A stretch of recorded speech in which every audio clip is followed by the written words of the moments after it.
Hello and welcome to another drawing time on INKroverts. And you see this is the final piece of our third artwork of the series, Reading Death, and unlike the other two, more of a environment art. The background here is infinitely more complicated than the last two, so I would need a lot of reference images. As you can see on the left, there is a lot of trials and errors as I went along. There were a lot of adjustments in colors, in composition, and in, well, basically everything.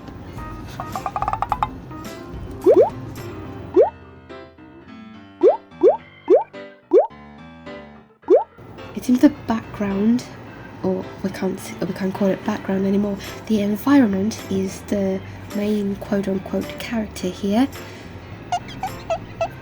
So I would focus more details on drawing the environments, like the bridge, the reflection on the water, and the characters, the actual people on top of the bridge, would be secondary. And so I would make simpler shapes for the characters on the bridge, and also the skeleton or death.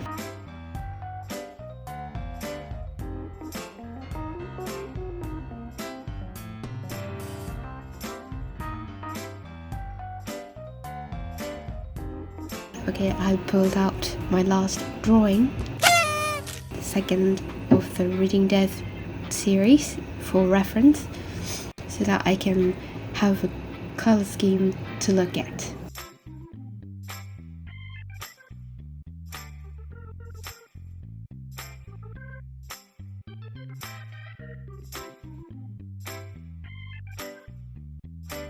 Okay, you see the bridge photo, reference photo on the left. That is a photo that I took when I went on hiking with my family and relatives.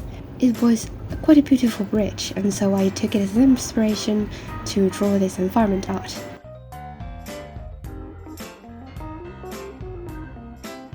And then the bridge is finished. Let me just copy it a little for the reflection. Well, it wasn't finished per se, but I took care of all the large parts.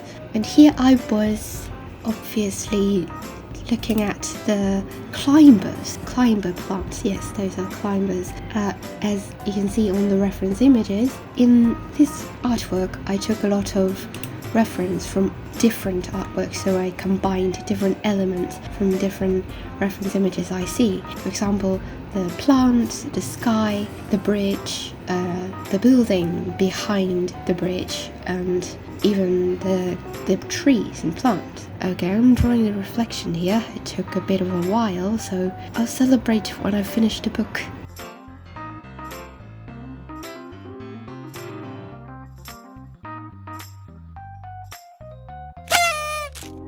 And then I went on for the hand or bones, the skeletons, and then for the details. I really took a while there. Okay, here I go. Okay, now I was adding very dark shadow, more bluish and purplish shadows on the bridge and the buildings behind. Those dark shadows were a bold experiment for me, because usually I use very soft colors and pastel color schemes for my drawings, and here, when I put the color down, I was quite surprised when I see how dark those shadows are.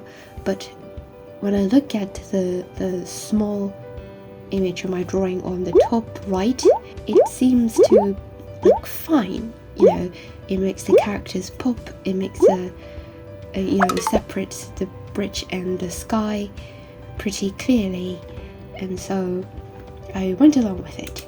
It's fun to experiment different hue for the sky. I was half prompted to use the orange and yellow hue to make it look like twilight to dawn, but at the end I changed my mind. And now you can see I was trying to draw the detail parts, draw a bit of texture for the walls of the buildings and the ground, but it still doesn't look quite successful.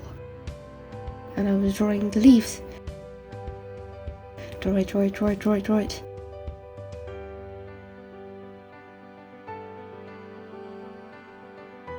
I was having fun. The reflection part looked simple to me, mine the past tense. But as I went along, it was a bit more complicated than I expected. You know, at the first instance, what I did was to just copy the appearance of the bridge and then reflect it vertically. And then after that, I found out that is not how it worked, because what we see when we look at the real bridge, or the actual bridge, and what we see when we look down on the water are different angles of the bridge. And if I copy it and flipped it vertically, it's not going to be correct. And so I have to make adjustments, because as you can see, we can see the bottom of the bridge with via the reflection, and so it's obviously a different angle. I want to say that there was no easy part in this drawing when I draw it, because a lot of things are new for me. The environment is new to me, drawing plants was new to me, and drawing buildings like the bricks on the bridge is new to me. But the only slightly more familiar part are the clouds. And so when I look at the small image of my drawing on the top right, the composition looks, acceptable. You can definitely see what's going on from far away. And when I zoom in to see the details, I didn't feel satisfied with what I did. And so it's probably because of my inexperience in drawing environments and backgrounds. The second drawing of the reading desk, as you can see in the bottom left, is much worse than this one. And so hopefully I'm going to improve, because I plan to draw more environment in the future, and possibly more realistic buildings, and mostly buildings in the future.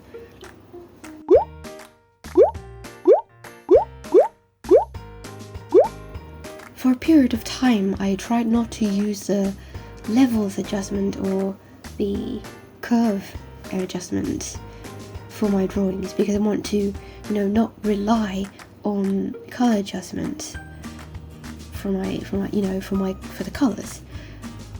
And so I've stopped doing that for a period of time, and now I do it again.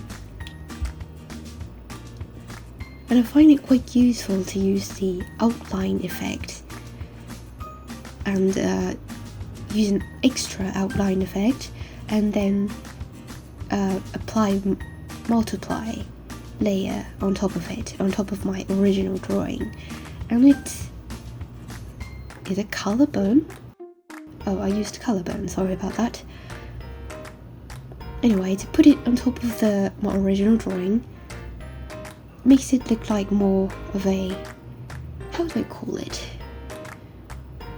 There's no name for that feeling. Slightly more watercolor-like. When you draw watercolor and you let the paint dry, the outline, the fringe of the paint would have a little darker. That is that sort of feeling. I don't know how to put it into words. But yeah, I used it this time. Hopefully it looks acceptable.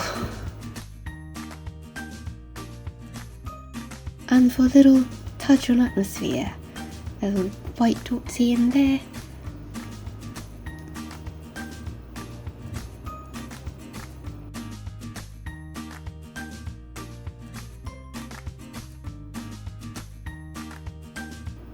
And here's the result. Hope you enjoy it. And that's about all of it this time. Oh wait, Oh wait, have you seen our new website INKroverts.com? You can check out my portfolio and you can see my blog on art psychology for artists in general, or my random blog stories weekly updated. And if you're too busy to check it once every week, you can sign up for weekly newsletters and I'll email our updates for you. So why don't you check it out, and I'll see you next time. Bye!